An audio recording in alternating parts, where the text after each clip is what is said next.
এই শবে বরাতের রাতটা আমাদের শেখায় ভুল মানুষই করে, কিন্তু সাহসী মানুষ ভুল মানতে পারে।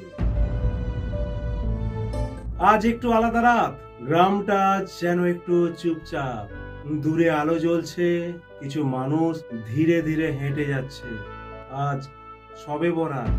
আমি কোনো ধর্ম শেখাতে আসি, আজ শুধু মানুষ হিসেবে দুটো কথা বলতে চাই। গ্রামে এমন রাত আসে যেদিন মানুষ কম কথা বলে, বেশি ভাবে। কেউ বারান্দায় বসে থাকে, কেউ উঠোনে চুপ করে দাঁড়িয়ে। আজ কেউ হিসাব কষে, আমি ঠিক ছিলাম তো? আজ কেউ ভাবে, কারো মনে কষ্ট দিলাম না তো? আমাদের গ্রামে একজন চাচা ছিলেন, খুব সাধারণ মানুষ।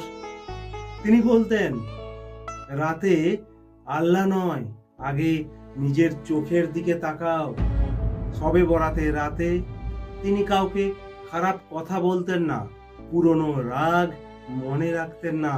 তিনি বলতেন, কাল থেকে যদি একটু ভালো হই আমরা, সেটাই বড় দোয়া।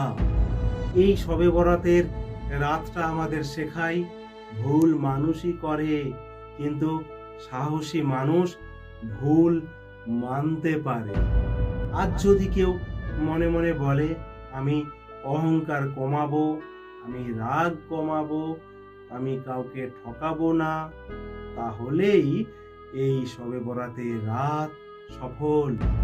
এটা কোনো ধর্মের কথা নয়, এটা মানুষের কথা। আজ গ্রামে মুসলমান ভাইরা প্রার্থনা করছে, পাশের বাড়ির হিন্দু কাকু আজও বলছেন, ভালো হোক সবাই।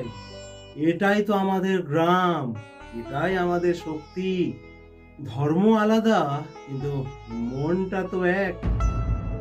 আজ শবে বরাত আমাদের ডাক দেয়, কারো সাথে ঝগড়া থামাও, কারো কাছে ক্ষমা চাও, নিজেকে একটু ঠিক করো। যদি আজ রাতে মনটা একটু হালকা হয়, তাহলেই এই রাত আমাদের সার্থক। নমস্কার।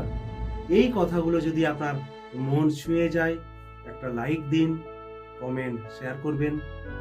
ভালো থাকার কথা সবার কাছে পৌঁছাক, শান্তি থাকুক সবার ঘরে। ঈশ্বর, আল্লাহ যাই বলি না কেন, সকলকেই ভালো রাখুন। আর দেখতে থাকুন যখন তখন সমীর পণ্ডিত মোটিভেশন।